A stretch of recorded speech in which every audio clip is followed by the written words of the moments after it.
Alors, pour faire suite à l'excellente présentation de Marianne tout à l'heure, alors nous, on va entrer au sein de l'organisation et on va regarder plus exactement qu'est-ce qui a trait aux politiques organisationnelles, parce que c'est à travers les politiques organisationnelles que les entreprises, les organisations privées, publiques, parapubliques, organisations sans but lucratif essaient de, je dirais, avoir prise sur les réseaux sociaux et leurs préoccupations sont tout à fait légitimes. Alors, voilà. On va parler des enjeux organisationnels liés à l'utilisation des réseaux sociaux. On va regarder certaines utilisations peu vertueuses de ces réseaux sociaux. On va regarder aussi certains constats sur les politiques qui ont été analysées. Présentement, je suis sur un projet de recherche avec des collègues à l'international et on est à analyser, on a 122 politiques sur l'utilisation des réseaux sociaux et des guides de rédaction des réseaux sociaux. Alors, je vais vous faire part de certains constats généraux là-dessus. On va regarder aussi d'autres actions peu vertueuses, mais qui viennent des organisations, celles-là, et certains éléments de réflexion pour une démarche éthique, dont la proposition d'un cadre, non pas de la démarche elle-même, ça viendra plus tard, mais d'un cadre pour dire sur quoi on doit réfléchir quand on veut penser une utilisation éthique des réseaux sociaux. Alors, quand on regarde les enjeux organisationnels, il y a 51% des utilisateurs au sein des organisations qui avouent visiter leur réseau social au moins une fois par jour. De ce 51%, 79% disent que ce sont pour des motifs professionnels et 82% pour des motifs personnels. Alors, on va revenir sur l'importance, non pas de ces chiffres, mais de l'implication de ces utilisations-là plus tard. Pardon, on va avancer. Alors, quelques enjeux organisationnels, quelques préoccupations qu'on retrouve au sein des organisations en ce qui a trait à l'utilisation des réseaux sociaux. Ce qu'on constate, c'est parfois des erreurs qui résultent de distractions parce que les gens consultent leurs réseaux sociaux en même temps qu'ils font leurs tâches, donc ils peuvent consulter sur leur téléphone mobile leur réseau social personnel si l'accès est interdit via le réseau de l'organisation. Il y a certaines actions qu'on remarque aussi, on va parler de vol de temps. Alors, si je suis payée pour travailler 35 ou 40 heures et que, en dehors du temps de dîner ou en dehors du temps qui m'incombe pour les pauses café, par exemple, j'utilise mon réseau social et parfois au-delà de ce qui pourrait être raisonnable, les organisations parlent de vol de temps. On s'inquiète aussi de vol de propriété intellectuelle parce que la diffusion de données confidentielles à l'organisation, c'est fou comme ça peut sortir rapidement. Un cas de ça, par exemple, il y a des étudiantes infirmières aux États-Unis qui ont diffusé sur Facebook parce qu'ils avaient été fascinés par le cas d'un patient et les rayons X qui avaient été pris. Bien, le soir même, sur Facebook, on commentait les informations sur le patient et sur son cas médical. Alors, ce n'était pas méchant, c'était dans une volonté de partager de la connaissance peut-être, mais qui est un peu problématique. On retrouve des commentaires tendancieux, des commentaires haineux. Alors, on parle beaucoup de cas d'étudiants qui sont victimes de ça. Il y a des professeurs, il y a des professionnels au sein des organisations, des gestionnaires qui sont aussi victimes de harcèlement sur ces réseaux sociaux. Une autre préoccupation, c'est la menace à l'intégrité des contenus, donc la diffusion d'informations inopportunes sur soit ce qui se passe dans l'organisation, soit sur des collègues, des gestionnaires, des employés, etc. Menace à la qualité de l'information, donc on diffuse parfois de l'information fausse ou de l'information qui est prise hors contexte, ou encore des rumeurs, parce que les rumeurs circulent très rapidement, et c'est une inquiétude également. Les résultats de ça, ça peut être la réputation de l'organisation qui est ternie. Ça, c'est une des grandes préoccupations des organisations, mais aussi la réputation de collègues, de professionnels. Dans le cas des écoles, on va parler des étudiants, évidemment. Et ça peut donner lieu aussi à des poursuites judiciaires. Donc, ça justifie cette préoccupation de mettre en place des mécanismes qui vont contrôler, réglementer l'utilisation des réseaux sociaux. Il y a des données récentes de Gartner Group qui sont citées dans le monde informatique. Il y a un article intéressant et la référence est dans la bibliographie à la fin de la présentation. Donc, on estime qu'il y a à peu près 70% des entreprises à travers le monde qui ont une volonté d'utilisation ou qui ont mis en place une utilisation des réseaux sociaux. Et là, on ne rentrera pas dans les détails. Ça peut être des réseaux internes, Ça peut être des réseaux externes. Et comme on l'a vu dans la présentation de Marianne, il y a, je dirais, une modulation de l'utilisation de ces réseaux sociaux-là. Ce qu'on constate, qu'il y a à peu près 10 % de succès.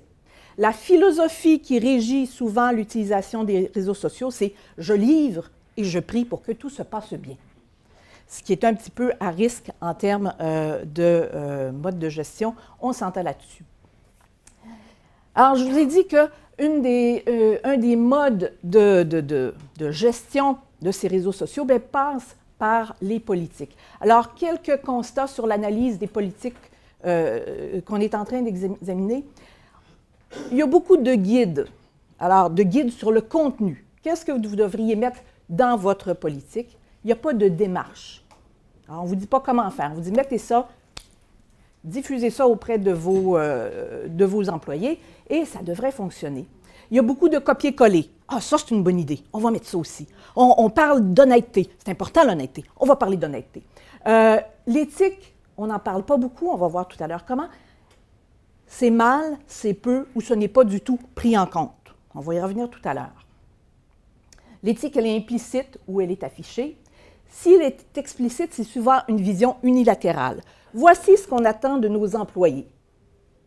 On ne dit pas, oui, mais comme organisation, comment est-ce qu'on doit traiter ces employés-là? Mais on parle de l'employé doit se comporter de telle façon, comme s'il était seul en cause. On va voir tout à l'heure que ce n'est pas tout à fait le cas. Donc, les considérations sont vraiment limitées aux actions des employés et non pas sur, comme employeur, moi, qu'est-ce que je dois faire? Comment je dois me comporter face à ces technologies-là pour respecter les employés, pour respecter mes clients, pour respecter les membres de mon organisation, etc. Donc, on va y revenir tout à l'heure. Donc, comme je le disais, on passe beaucoup par les préoccupations. Oui, mais mon employé, il devrait faire attention. Pourtant, il y a beaucoup d'actions au sein des organisations qui ne sont pas plus vertueuses que celles que je vous ai énoncées tout à l'heure. Ce qu'on observe, c'est une surveillance à l'insu des employés.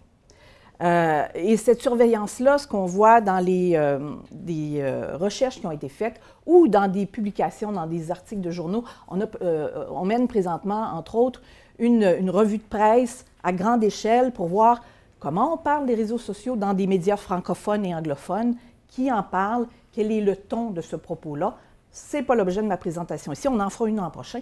Mais les résultats de ça, souvent, cette surveillance-là, on va mettre à pied des employés ou encore on va avoir des sanctions arbitraires. Vous avez peut-être entendu parler de ce cas d'une jeune femme, une Américaine, qui était enceinte, qui sur son réseau personnel a diffusé le fait qu'elle était enceinte et l'employeur a eu accès au contenu de son réseau social et elle a été mise à pied.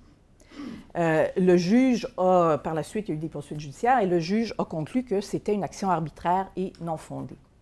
Ce type de surveillance-là, à l'insu des employés, elle est beaucoup plus dangereuse que, par exemple, pensons à si vous voulez mettre quelqu'un sur une table d'écoute téléphonique, il y a des règles qui régissent l'écoute téléphonique. Vous devez passer par un juge, vous devez avoir une autorisation, etc. Alors que cette forme de surveillance, elle est beaucoup plus arbitraire, elle est moins contrôlée, ça se passe à l'intérieur des organisations, la plupart du temps à l'insu des employés, donc souvent même les syndicats ne sont pas au courant. Elle est beaucoup plus difficile à contrôler. On n'a pas beaucoup prise sur ce qui se passe à l'intérieur des organisations. Un autre impact de ça, c'est que ça vient banaliser l'action même de surveillance. Alors que le mode de fonctionnement d'une organisation, c'est fondé sur la confiance mutuelle. Alors ici, on vient briser ce lien de confiance-là. On observe des cas de censure aussi. L'employeur va décider de façon unilatérale qu'est-ce qui est acceptable comme propos, qu'est-ce qui n'est pas acceptable. Qu'est-ce qui est acceptable comme réseau, qu'est-ce qui n'est pas acceptable. Donc ça aussi, ça peut avoir des implications importantes. Il y a des exigences de divulgation dans certaines organisations, particulièrement aux États-Unis, une exigence de divulgation des contenus des réseaux sociaux personnels. Je voudrais avoir accès à ton contenu. Comment est-ce que je peux m'y prendre pour avoir accès au contenu de ton réseau social personnel? On va y revenir tout à l'heure. Dans certains cas, ce qu'on voit aussi, ce sont des employés payés par une organisation pour vanter les mérites des produits ou des services offerts par la firme, alors que l'utilisateur du réseau social, bien, lui, il a l'impression qu'il a affaire à un autre utilisateur, un client, un membre de l'organisation, etc. Alors que non, c'est un employé, donc c'est un cas de détournement du propos. On est presque au niveau de la fraude. En tout cas, sur le plan éthique, ce n'est pas très acceptable.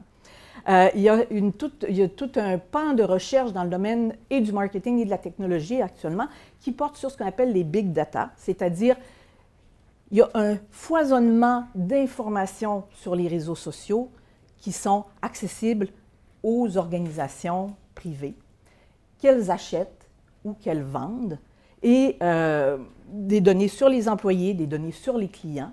Donc, quand les gens se disent « Ah oui, mais Facebook, c'est gratuit », Facebook n'est pas gratuit, vous êtes la matière première qui sert à la vente de ces données qui sont utilisées pour des fins marketing ou d'analyse ou peu importe, à l'insu des utilisateurs. Je parle de Facebook, mais c'est vrai aussi pour d'autres réseaux sociaux. On ignore les conditions de ces transactions-là, on ignore la finalité de l'utilisation de ces données-là, et ce sont des informations qui sont rarement divulguées auprès des utilisateurs. Alors, mon propos n'est pas de dire « Oh mon Dieu, que c'est mal », mais le fait qu'on ignore totalement, on est totalement dans l'ignorance de ce qu'on fait avec ces informations-là. Les limites des politiques actuelles, donc si on rentre un petit peu plus dans le détail, quelle est la portée des politiques actuelles, quels thèmes sont couverts dans les politiques actuelles, quel est le ton employé, ça je pense que je l'ai enlevé, et l'éthique dans tout ça, qu'est-ce qu'on en fait? Alors, la portée actuelle des politiques, ce qu'on remarque, il y a une volonté de dépasser largement les frontières physiques de l'organisation. Traditionnellement, une politique, qu'est-ce que c'est? C'est un outil pour expliquer aux gens à l'interne qu'est-ce qu'on attend d'eux, comment on va se comporter, qu'est-ce qu'on doit faire, qu'est-ce qu'on ne doit pas faire. Et traditionnellement, avec les technologies qui étaient plus fermées, la portée de ces politiques-là se limitait à l'intérieur d'une organisation. Une fois qu'on franchissait les murs, habituellement, on était assez libre de faire ce qu'on voulait. Gunelius, encore là, la référence est dans la bibliographie, c'est un guide, il propose un guide d'élaboration d'une politique, et son propos est très clair. Puis il y en a d'autres guides comme ça, il y en a un foisonnement.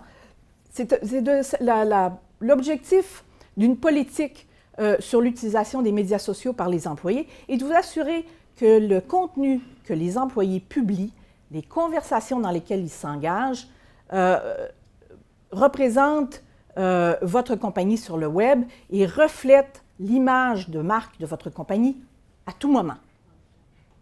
Alors, tu dis, bien, dans le fond, je suis employé d'une organisation et ça, c'est légitime. Le problème, c'est que présentement, à tout moment, dépasse largement les frontières de l'organisation. Et là, la question qu'on se pose, c'est oui, mais quand tu parles à tes amis, comment tu parles de nous? J'espère que tu parles en bien, parce que sinon, tu vas avoir des problèmes. On va le voir tout à l'heure. Donc, il y a un empiètement sur la sphère privée des employés ou de futurs employés. Il y a un cas qui a été largement documenté où un employeur qui faisait du recrutement pour un nouvel employé demandait l'identifiant Facebook et le mot de passe à la future recrue pour aller voir qu'est-ce qu'il disait sur son réseau social personnel. Alors, ce n'est pas seulement son CV, c'est quel genre de propos est-ce qu'on tient sur... Qu'est-ce que tu dis à tes amis? De quoi tu as l'air sur ton réseau social personnel?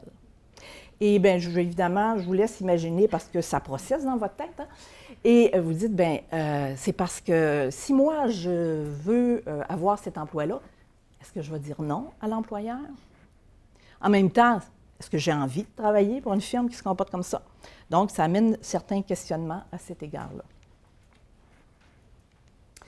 Les thèmes qui sont couverts dans les politiques, quel accès on va donner aux employés, donc à notre réseau social interne ou externe. Donc, réseau social interne, comme l'expliquait Marianne, ça peut être, on utilise Facebook à l'interne, comme ça peut être un réseau social qui a été développé aux fins même de l'entreprise. Et là, on contrôle les frontières de ce réseau social.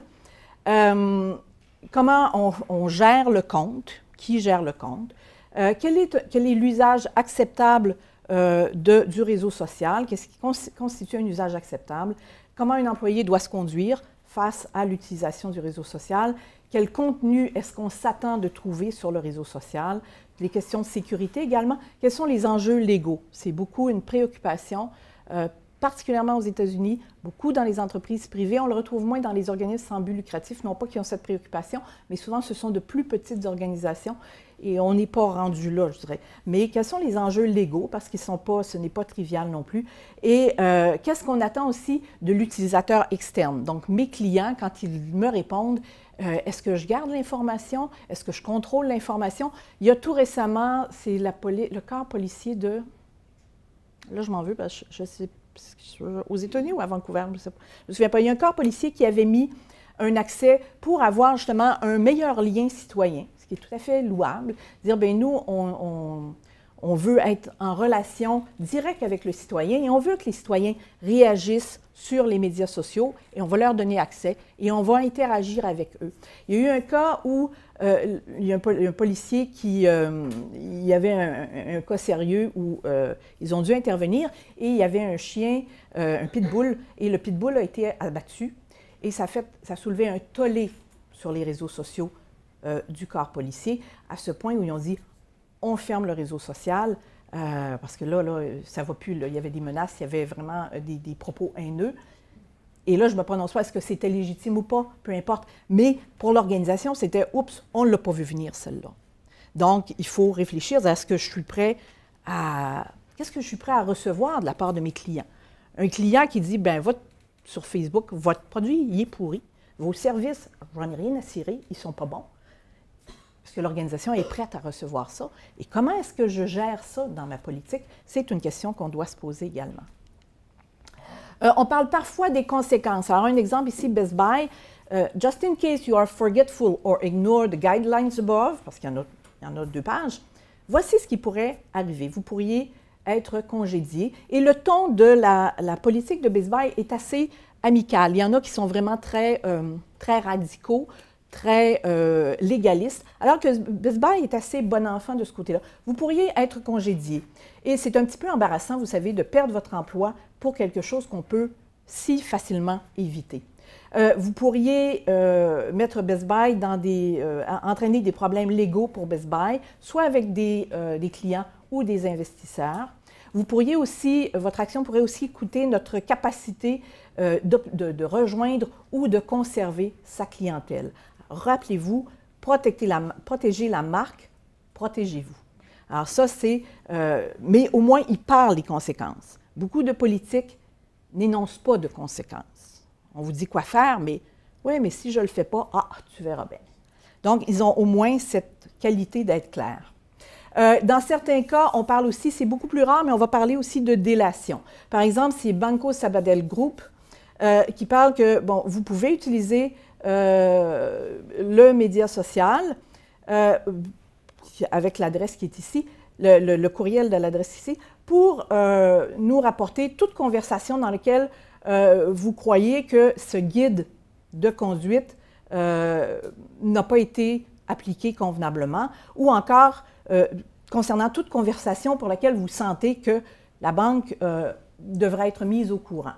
Alors, c'est aussi des éléments qu'on retrouve dans certaines politiques. Alors, on peut se demander l'éthique dans tout ça, qu'est-ce qu'on en fait? Alors, comme je vous le disais un petit peu, je vous le disais précédemment, l'éthique, elle est soit implicite, soit affichée publiquement, et on va voir ce qu'on entend par afficher, soit explicite. Alors, l'éthique implicite, vous avez ici la ville City of Seattle, la ville de Seattle, qui, elle, ne s'embarrasse pas des détails dans sa politique. La conduite des employés renvoie au code de conduite existant. Dans la ville de Seattle, les sites de réseaux sociaux se plient à l'éthique de la ville de Seattle et au code concernant les élections et les règles administratives. Alors, si vous voulez en savoir plus, on ne parle pas spécifiquement des médias sociaux, on vous dit il y a un guide de conduite et allez vous y référer pour en savoir plus. Donc, c'est pour ça qu'on dit l'éthique ici, elle est plus implicite qu'explicite. Dans certains cas, alors encore Banco Sabadell, on parle d'une éthique affichée. Alors, le guide de conduite de Banco Sabadell commence comme ceci. Guidelines for the use of social media, authenticity, confidentiality and value, basic guidelines for an efficient use of the social media, protecting your reputation and that of the bank. Et quand on dit afficher, on affiche certaines valeurs. Par contre, quand on lit le guide, on se rend compte que le ton est beaucoup plus utilitaire. Un exemple de ça, produisez de la valeur en développant de façon intelligente et en partageant vos contenus. Alors, valeur, on ne parle pas évidemment des valeurs morales, mais la valeur économique. Banco Sabadell peut être associé à ce que vous publiez. Alors, les opinions que vous affichez viennent renforcer les valeurs et la personnalité de la banque. Alors ici, une espèce d'ambiguïté, c'est est-ce qu'on parle de valeur morale ou de la valeur économique? Ce n'est pas tout à fait clair. Ceci inclut votre devoir d'utiliser les canaux internes qui ont été développés pour, entre autres, la délation ou encore toute question qui pourrait être soulevée. Donc ici, on parle d'éthique affichée, mais quand on lit le code, bien, il y a une espèce d'ambiguïté parce qu'on est plus dans la vision utilitaire du réseau social que dans la vision proprement parlée, je dirais, éthique comme telle. L'autre cas, je vous disais, bon, l'éthique plus explicite, donc Best Buy nous dit « Agissez de façon responsable et de manière éthique ». Quand vous participez dans une communauté en ligne, ne faites pas de fausses représentations. Si vous n'êtes pas vice-président, n'allez pas dire que vous en êtes un. Honorez nos différences, vivez les valeurs. Best Buy ne tolérera aucune discrimination et il est explicite, incluant l'âge, le sexe, la race, la couleur, etc. Donc, et c'est aussi dans ce guide de conduite qu'on retrouve les conséquences d'un dérapage ou d'une mauvaise utilisation. Donc ici, on est beaucoup plus explicite sur qu'est-ce qu'on veut dire par nos valeurs. Quelles sont les conduites qu'on favorise ou qu'on préférerait ne pas vous voir adopter. Évidemment, on peut se demander, bon, bien, City of Seattle, c'est très légaliste son propos, et tout le guide de conduite de cette façon-là, c'est très administratif. Vous devez faire ceci, vous devez faire cela, référence au code de conduite, référence à telle personne responsable. On ne s'embarrasse pas beaucoup des détails. Pourquoi est-ce qu'on se préoccuperait d'éthique dans le contexte des réseaux sociaux? Ben, comme on aime bien appuyer nos affirmations sur des bases solides, il y a des travaux de Robertson et Cooper en 2011 qui ont constaté que, aux merveilles, les employés qui sont bien traités sont plus heureux au travail et ils sont plus productifs. Alors, au-delà du gros bon sens, il semble que ça a été démontré scientifiquement, c'est merveilleux. Les travaux de Folger et Charlecki, les travaux de Ambrose également, nous disent que, à la base des principales causes de comportements inacceptables au sein de l'organisation, il y a un sentiment d'injustice. Et on va voir tantôt de quoi on parle quand on parle de sentiment d'injustice. Quand on regarde l'utilisation des réseaux sociaux, Marianne nous présentait, dire, bien, il y a la génération C, il y a les plus vieux, il y a nécessairement un affrontement de valeurs, de façon de voir le monde, mais tous ces gens-là doivent travailler dans le même environnement et les réseaux sociaux sont là pour rester. Alors, comment est-ce qu'on peut harmoniser nos pratiques, nos façons de faire pour que les gens ne se sentent pas lésés, pour qu'il n'y ait pas d'injustice, pour que la personne n'ait pas le sentiment que, oui, mais ton code de conduite, il me dit ce que je dois faire, mais toi, comme employeur, toi, comme organisation, à quoi je dois m'attendre de ta part? La même chose pour les clients, la même chose pour les professeurs, la même chose pour les parents d'une école. Ils disent, oui, mais tu me dis comment je dois me comporter, et là, tu n'étais pas content de ce que j'ai mis sur ton site web, mais toi, qu'est-ce que tu vas faire et comment tu devrais te comporter comme organisation? Et ça, souvent, cette facette-là, elle est négligée. Alors, qu'est-ce qu'on devrait avoir? Je n'ai pas de recette magique, sinon, je pense que je deviendrai riche. Mais quelle préoccupation on devrait avoir si on veut penser à une démarche éthique? Et là, vous allez voir, il y a beaucoup de petits morceaux. Ce qu'il faut se rappeler, c'est que ces petits morceaux-là doivent être adaptés à votre organisation, à la taille de votre organisation, mais c'est de se demander comment est-ce que j'incorpore ces éléments-là dans ma réflexion avant de produire un quelconque guide de conduite, guide d'éthique, politique, peu importe comment vous l'appellerez, mais qu'est-ce qu'on devrait avoir derrière l'esprit? C'est tout ça! Tadam! Envers ce que vous voyez, ça, il y a un pointeur ici. Envers, ce qu'on voit, c'est actuellement, souvent, de quoi les organisations se préoccupent. Alors, on va se dire, bien, ça nous prend une politique. Qu'est-ce qu'on va faire? Qui va participer à l'élaboration de la politique? Et là, bien, on se dit, bien, il y en a sur le web, on va aller les chercher puis on va les copier. On doit aller un petit peu plus loin que ça. On va voir qu'il y a 3 types d'utilisation des réseaux sociaux. Donc, dans ma politique, je dois réfléchir, dire, attends un peu là, est-ce que je me limite à un type d'utilisation ou est-ce que j'incorpore ces 3 types d'utilisation? Une politique, ça nous dit qu'est-ce qu'on fait, mais ça doit nous dire aussi comment on va le faire. Tu veux utiliser les réseaux sociaux? Comment est-ce qu'on va utiliser ces réseaux sociaux? Quels vont être les résultats? Donc, les résultats, c'est soit la récompense ou les conséquences moins positives de ça. Et là, on pourrait se limiter à être dans une vision très utilitaire, dire, bon, ben tu fais ça, tu te comportes de telle façon, voici les conséquences, merci, bonjour. Ça va vite. Et les guides de conduite sur le web adoptent cette position-là. Faites du copier-coller, là. Après-midi, vous allez avoir fini.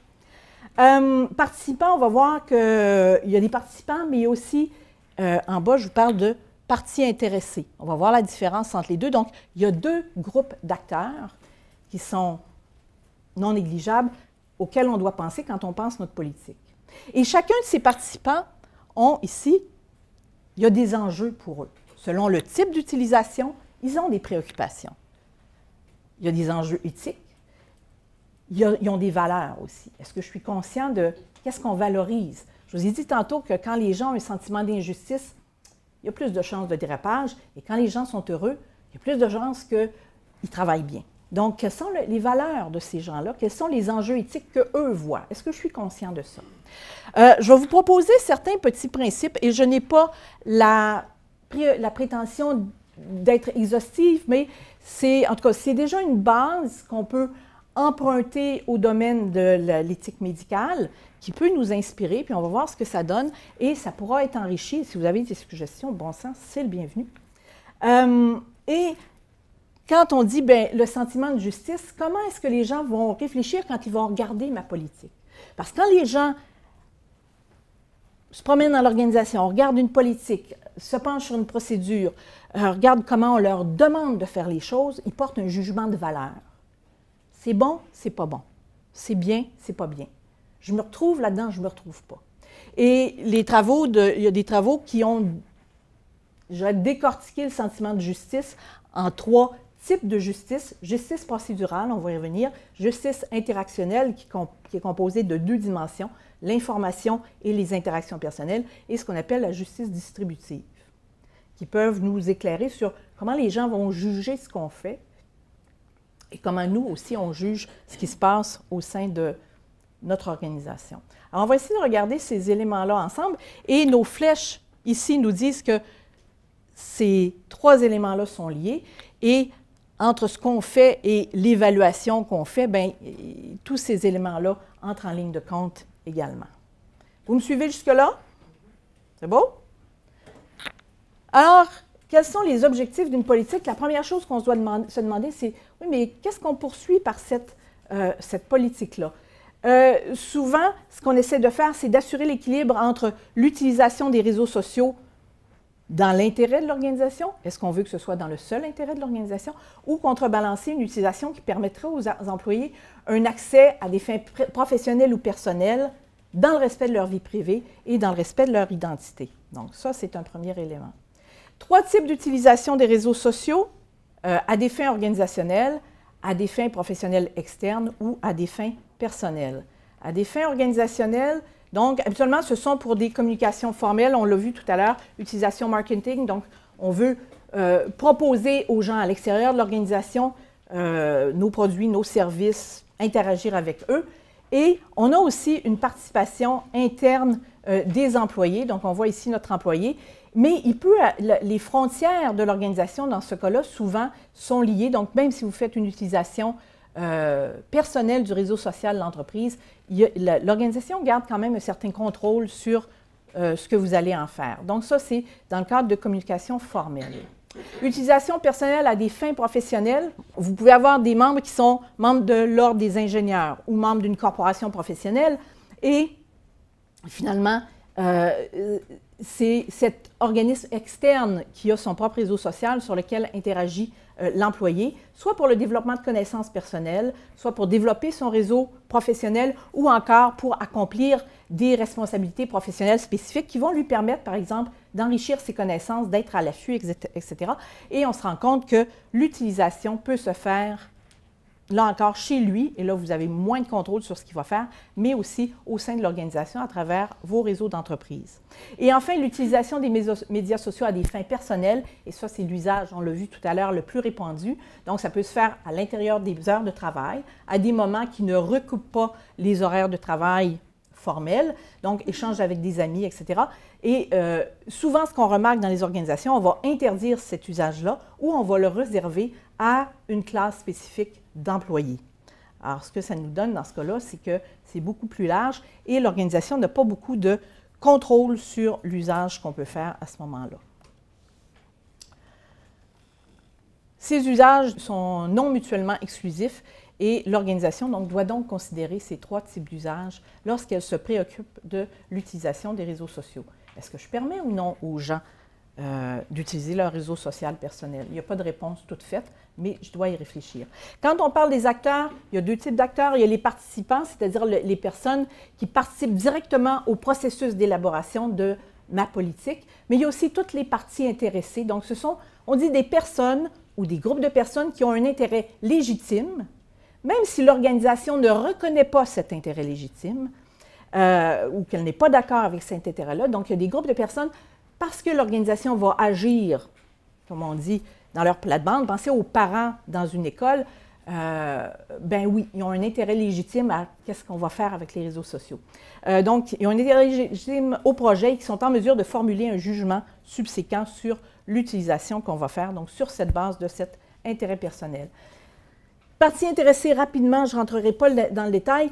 Souvent, l'intérêt de la partie intéressée, elle est de valeur intrinsèque. Lui, il sait pourquoi il s'intéresse à votre réseau social ou à l'utilisation que vous en faites.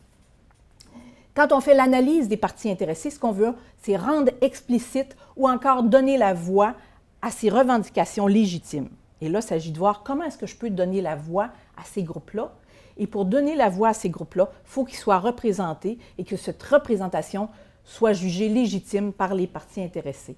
Donc, il y a un principe de représentation, une nécessaire représentation des parties intéressées, et il y a un principe d'accès. Ces gens-là doivent avoir accès à l'information parce qu'ils vont formuler un jugement. Donc, est-ce qu'ils ont l'information nécessaire pour formuler leur jugement sur ce que vous faites? Qui est-ce que les réseaux sociaux devraient préoccuper? Donc, vous le voyez ici, à partir de l'organisation, au sein de l'organisation, souvent, on va se dire, bon, bien, on va cibler des gens ici. Par contre, il y a des partenaires externes, donc partenaires d'affaires, fournisseurs de services. Il y a des utilisateurs externes. Alors, selon le type d'organisation que vous avez, identifié l'utilisateur externe qui vous concerne. Et dans la société, bien, beaucoup plus large, parce que les réseaux sociaux sont ouverts et que d'autres personnes sont susceptibles de voir et ce qui est proposé sur les réseaux sociaux et comment l'organisation réagit également. La politique, c'est une façon de contrer les abus et l'agir de la personne pour réguler les agirs. Bon, il y a toute la portion d'autorégulation de la personne qui va se dire, bien, quelles sont mes valeurs? Et avec l'expérience, moi, comment je vois ça? Qu'est-ce que je vais faire? Qu'est-ce que je suis prêt à faire avec ça? Comment je devrais réagir? Et il y a beaucoup de mécanismes d'hétérorégulation.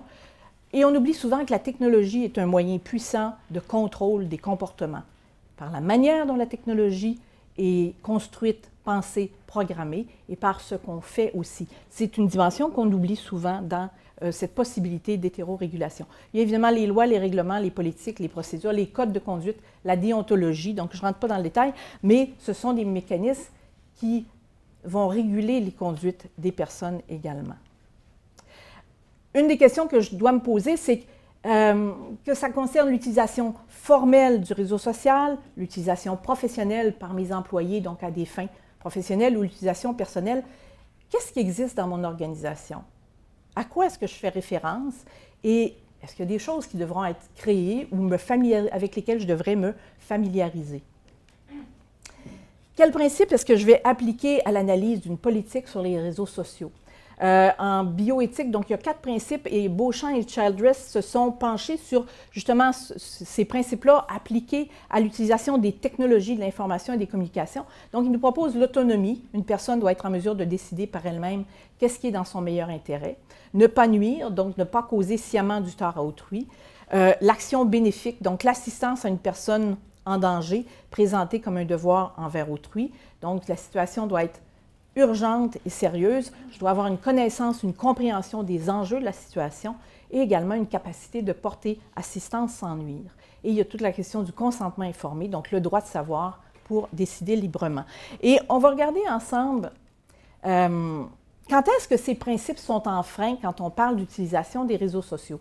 En termes d'autonomie, quand une organisation nie à l'employé la capacité de juger quand utiliser ou non les réseaux sociaux, donc interdiction d'utilisation, contrôle abusif, profilage des employés, on vient d'enfreindre cette autonomie de l'utilisateur, de l'employé. Ne pas nuire, donc quand on exclut un collègue, l'exclusion d'un collègue qui résulte d'un déni d'accès au réseau social organisationnel, ou encore quand on diffuse l'information fausse au sujet de l'organisation d'un collègue, quand on diffuse l'information hors contexte ou de l'information haineuse, bien, on vient nuire à la personne et on enfreint ce principe-là. Le principe d'action bénéfique, lorsque vous êtes au courant, conscient qu'un gestionnaire ou un collègue n'intervient pas face au harcèlement, aux menaces à la diffamation dont est victime un employé sur le réseau social ou qui touche l'organisation dans son ensemble alors qu'il n'y a rien qui justifie ça, bien, on pourrait enfreindre ce principe d'action-bénéfice. Et le consentement éclairé, donc toute la question encore du profilage des employés, à l'insu des employés, la surveillance qui peut être faite, la non-divulgation des conséquences des actions dérogatoires concernant l'utilisation des réseaux sociaux et également l'ignorance, donc l'utilisateur qui n'est pas mis au courant des règles qui régissent les conditions d'utilisation du réseau social ou encore, les conditions d'achat de vente des données personnelles. Bien, on vient enfreindre ce principe de consentement éclairé. Comment est-ce qu'on va juger du contenu de la politique, donc le type de justice? On parle de justice procédurale et là, les gens plus spécialistes de l'éthique pourraient creuser avec moi cette dimension-là, mais que je trouvais intéressante. Justice procédurale, ce que Ambrose et Hall nous disent, c'est la perception qu'une procédure est équitable et que la décision est légitime. La justice interactionnelle, il semble que cet élément-là ait une importance capitale dans le sentiment de justice des employés dans l'organisation. Dans quelle mesure est-ce que le traitement interpersonnel est jugé équitable? L'information qu'on m'a donnée, est-ce qu'elle était valable en quantité suffisante, pertinente pour prendre ma décision? Et la qualité des relations interpersonnelles également. Troisième dimension, la justice distributive. Donc, quand on regarde les résultats, c'est la perception que la décision qui a mené à une rétribution ou à une conséquence sont équitables et légitimes. Donc, ce sont les 3 dimensions sur lesquelles quelqu'un va se pencher sur qu'est-ce qui se passe autour de lui. Donc, justice interactionnelle, 2 dimensions. La justice informationnelle, je vous en ai parlé, et la justice interpersonnelle, donc une attitude respectueuse vis-à-vis des employés. Dans ma politique, je vais aussi réfléchir sur les moyens. Et là, on rejoint cette dimension de, oui, mais pour prendre une décision éclairée, je dois avoir accès à de l'information. Est-ce que c'est de l'information qu'on donne? Est-ce que c'est une sensibilisation qu'on veut faire ou c'est une formation? Pourquoi est-ce qu'un employé à qui on dit, écoute, la politique, là, tu aurais dû la lire, elle est sur l'intranet. OK? Il n'en a jamais entendu parler avant. Je n'ai pas jugé nécessaire comme organisation de sensibiliser les employés ou de donner une formation spécifique sur les réseaux sociaux, comment on les utilise convenablement. Et là, bien, je m'attends à ce que pour lui, ce soit important. Si ce n'est pas important pour moi comme organisation, attendez-vous pas à ce que ce soit important pour votre employé. Si ce n'est pas important pour le gestionnaire, ça ne sera pas plus pour les employés. Alors ça, il faut être conscient de ça. Donc l'information, là, ça, on rentre dans des choses que vous connaissez. Quel est l'objectif de l'information, de la sensibilisation, de formation? Quel est le contenu? Quels sont les outils? Et encore là, de se placer dans la perspective et des participants, mais aussi des parties intéressées. En conclusion, prenez un grand verre d'eau. Il y a une démarche qui doit se dégager de tout ça, qui n'est pas encore finalisée, mais en tout cas à laquelle on réfléchit. Donc, une démarche soucieuse de l'éthique pour la gestion des réseaux sociaux et non pas une vision simplement utilitaire. Et il y a une nécessité d'une approche qui tient compte de l'ensemble des acteurs, donc participants, mais aussi parties intéressées. Justification de ça, bien, les gens vont être plus à l'aise, plus heureux, plus productifs. Mon Dieu, qu'on aime ça.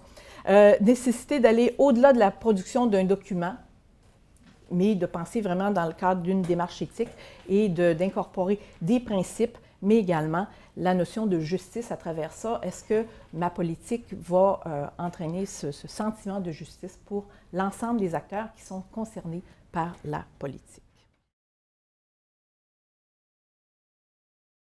OK, c'est le groupe Organisation syndicale. Alors, d'ailleurs, madame ici serait plus en mesure que moi de bien présenter parce qu'elle notait de façon très ordonnée et connaissant beaucoup mieux le milieu que moi, de toute façon. Mais enfin, ceci étant dit, donc, voilà. Dans les objectifs poursuivis par la politique, écoutez, il y en a là plusieurs, beaucoup d'éléments qui ont ressorti et là, je me ferai peut-être dire, c'est pas ça. Il y a un risque. Quelque chose qui est revenu beaucoup, c'est faut par là appuyer la vision stratégique de l'organisation. Ça, c'est quelque chose qui apparaît là assez fondamental. Ça revient beaucoup. Et de telles politiques également devraient aussi servir d'outils d'information pour maximiser l'action des services dans l'organisation. Là, il y a quelque chose là d'assez important également. On a soulevé aussi de permettre le travail collaboratif à l'interne, mais aussi avec les partenaires. Donc, avoir ça en tête dans l'élaboration de la politique. Transmettre évidemment les visées politiques de l'organisation lorsque c'est le cas. On parle ici d'organisation syndicale, donc c'est quelque chose qui est majeur dans la mission même de l'organisation. Alors, la politique doit évidemment se penser en fonction d'éléments comme ceux-là. On parle aussi, bien entendu, ça doit servir, très clairement, une politique doit servir à baliser, doit servir à bien encadrer, toujours, et ça doit servir à sécuriser, bien entendu, l'utilisation des technologies, encadrer l'utilisation en question, et puis de bien informer les utilisateurs sur les usages qui sont permis, les raisons aussi de ces usages-là, des règles qui ont été mises en place d'encadrement, et puis aussi les conséquences qui peuvent suivre à ce moment-là d'une mauvaise utilisation. Ça a été indiqué également que les objectifs, la politique, les objectifs, c'est-à-dire, doivent bien s'ancrer dans la gestion de l'organisation, dans la façon dont on envisage la gestion de l'organisation. Ça forme un tout, c'est un élément de l'organisation, un élément de la vie de l'organisation et ça doit bien s'ancrer dans cette perspective-là. Autrement dit, on n'en fait pas seulement un papier, on en fait quelque chose qui s'inscrit dans la manière dont on pense que l'organisation se vit. Moi, je pense que, il y aurait probablement quelques autres points, mais je pense que ça touche à peu près les essentiels. Les parties, très rapidement. Les parties intéressées, bien là, il y en a évidemment quand même quelques-uns. Il y a le public, bien sûr. Je dirais, oui, bien sûr. Oui, il y a le public. Il y a les membres, l'ensemble des membres, donc des organisations syndicales, mais bien entendu aussi tout le personnel à l'interne. Et là, ça touche l'ensemble des niveaux du personnel à l'interne.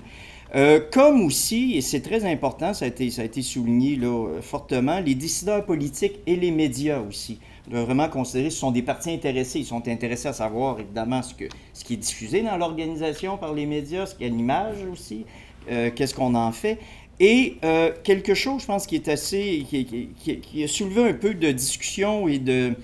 Enfin, pas de dissension marquée, mais un désaccord, oui, il y a quand même un désaccord, sur le fait de distinguer ou non les catégories d'utilisateurs à l'interne de l'organisation. Est-ce qu'on fait ça ou non? Dans une organisation, on a dit, nous, on ne le fait pas du tout, tout le monde a les mêmes privilèges, mais les mêmes contraintes. Il n'y a pas de distinction. Donc, il n'y a pas simplement ceux qui auraient accès à quelque chose et ceux qui pourraient contribuer par ailleurs à quelque chose à l'intérieur de l'organisation.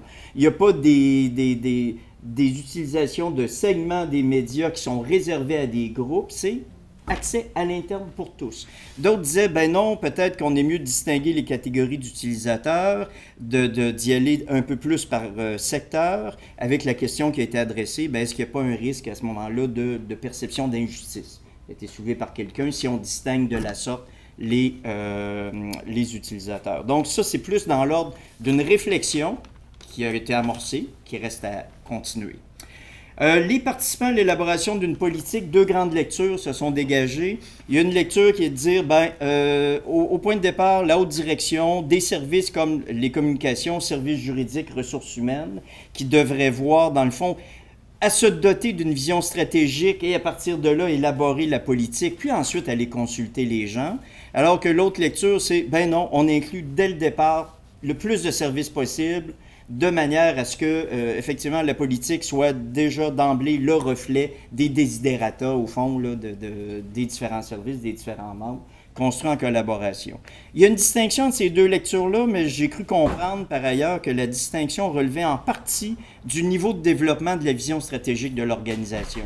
Dans une organisation où ce développement-là est peut-être moins serré, moins terminé, peut-être, à ce moment-là, le besoin de faire un travail un peu plus en amont avec les services, la haute direction, les services de communication, services juridiques, ressources humaines, apparaît peut-être plus essentiel parce que ça relève de la responsabilité davantage de ces groupes-là de penser vision stratégique.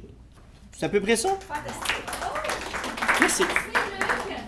Dans notre cas, je travaillais avec les représentants des OBNL qu'on a dans la salle, notamment, puis on a pris l'exemple du service de police.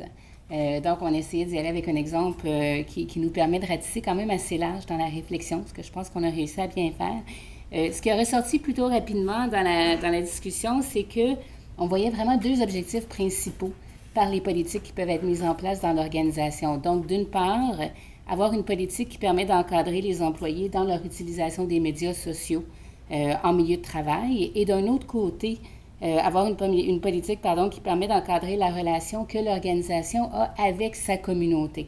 Alors là, on voyait vraiment les deux types de préoccupations, puis évidemment, bien, ça a des impacts différents au niveau des parties qui vont être impliquées, autant dans la création ou le développement de la politique, que les parties qui vont être affectées par la politique une fois qu'elle va être mise en place. Parmi les réflexions qu'il y a eu à la table, je dois avouer qu'on a peut-être été un petit peu trop loin dans les contenus de la politique. Mais on disait, bon, évidemment, à première vue, dans les politiques, on veut préciser qu'est-ce qui est permis, qu'est-ce qui n'est pas permis pour les gens qui sont touchés par celle-ci, mais on voulait aussi s'assurer de faire preuve de transparence. Donc, on voulait préciser qui est responsable de cette politique-là, comment est-ce qu'on va gérer au quotidien cette politique-là. Donc, par exemple, s'il y a des propos qui sont inappropriés, c'est quoi les délais raisonnables aussi si on demande d'avoir une rétroaction dans les médias sociaux. On voulait aussi s'assurer que c'est très, très clair quels sont les recours si jamais il y a des comportements inappropriés dans le cadre de ces médias sociaux-là, qui est la personne contact qui va gérer ces recours-là, quelles sont les sanctions possibles, qui est responsable même du processus de vigie. Donc, on met sur pied des politiques de médias sociaux, oui, mais évidemment, on risque d'apprendre au fur et à mesure. Donc, on veut s'assurer que c'est un document qui reste vivant. Alors, qui a la responsabilité de revoir le contenu de la politique, peut-être d'y apporter des modifications. Alors, on a peut-être été un petit peu trop loin au niveau des objectifs, mais pour nous, c'est important que la politique soit très transparente par rapport aux utilisateurs. Si j'essaie toujours d'éviter les dédoublements, pour ce qui est des participants à l'élaboration, où on fait par allons-y pour le deuxième, les parties intéressées, là, on ratissait quand même très, très large. Premièrement, on distinguait le fait que s'il y a une politique de médias sociaux qui est mise sur pied, par exemple pour le service de police, bien, il est possible que ce ne soit pas fait en silo. Donc, il est possible que la politique qui est mise sur pied soit en fait pour la ville. Et peut-être qu'à ce moment-là, il y a des particularités qui vont se dessiner pour le service de police, mais qu'évidemment, il faut s'assurer d'avoir cette vue d'ensemble-là si on sent que c'est pertinent.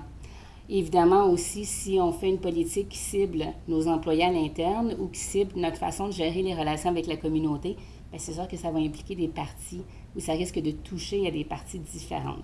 Alors, de façon très rapide, on avait identifié là, comme parties intéressées les citoyens, le conseil municipal, la ville, les policiers, le syndicat des policiers aussi. Donc, on voulait s'assurer d'avoir une vision d'ensemble.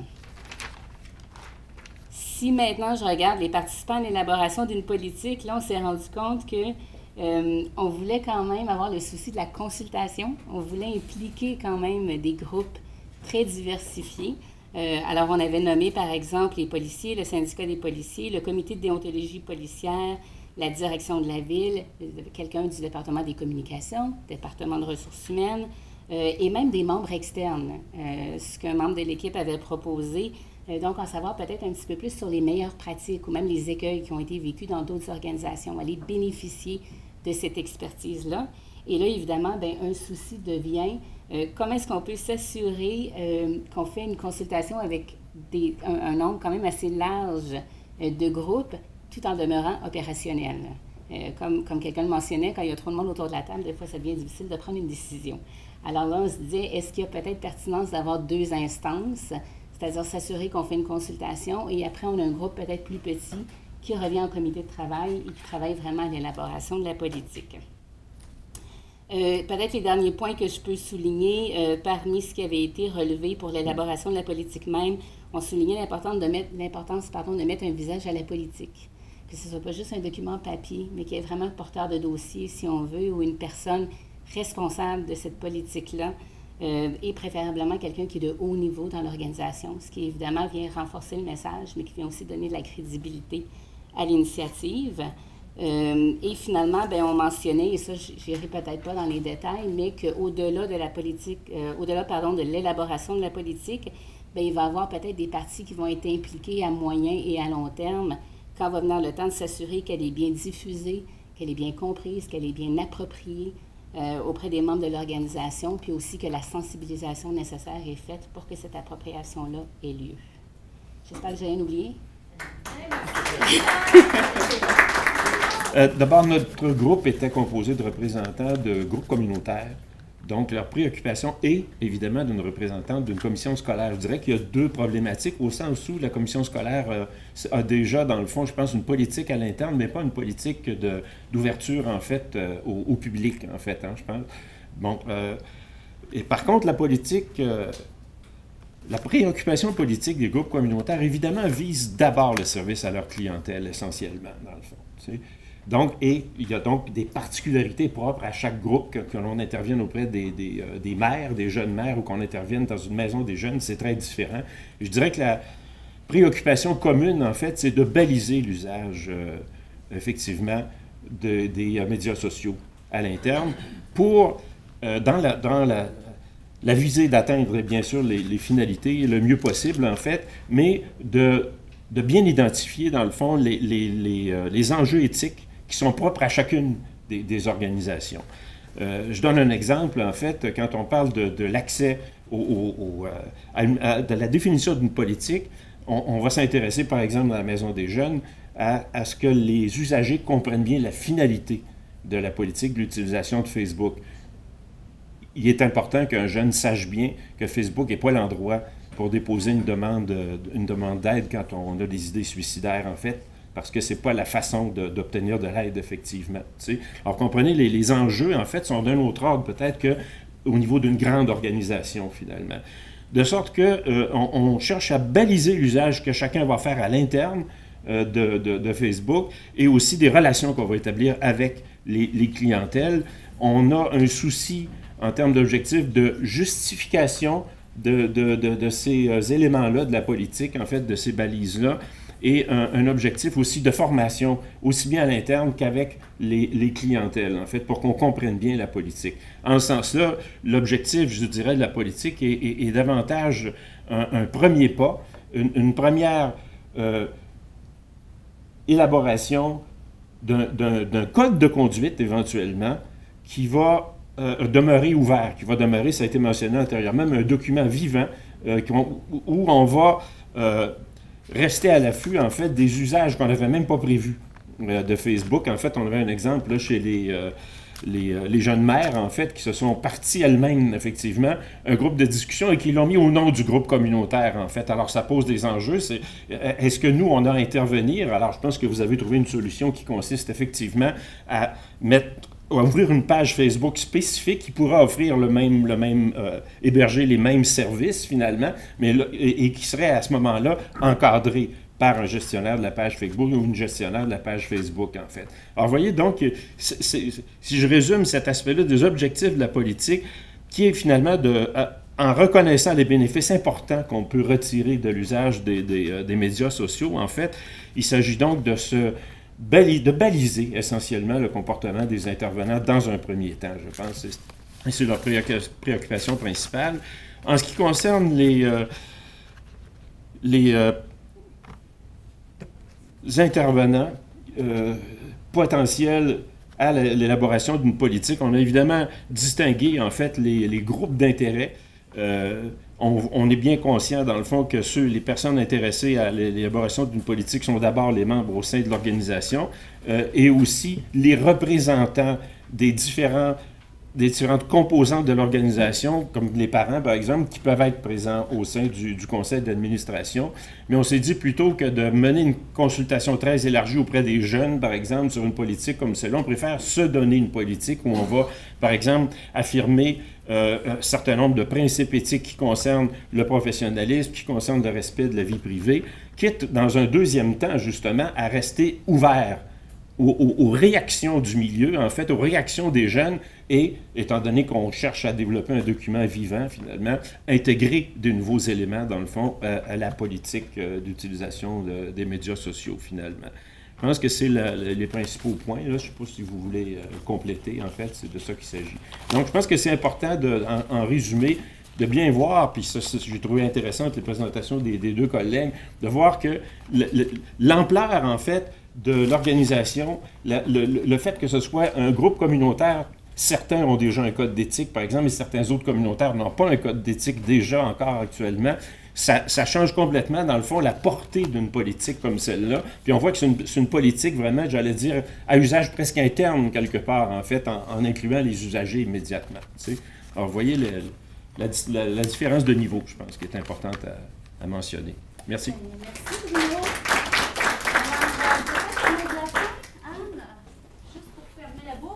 Alors, bien, merci beaucoup. C'est extrêmement stimulant d'entendre toutes ces perceptions, toutes ces visions différentes. On se rend compte qu'une politique ou un code de conduite doit vraiment être adapté au type d'organisation, à la réalité de l'organisation, doit être vivant, doit être quelque chose d'extrêmement dynamique et justement penser en fonction de... Il y a des usages, les utilisateurs sont extrêmement créatifs et on doit en tenir compte également.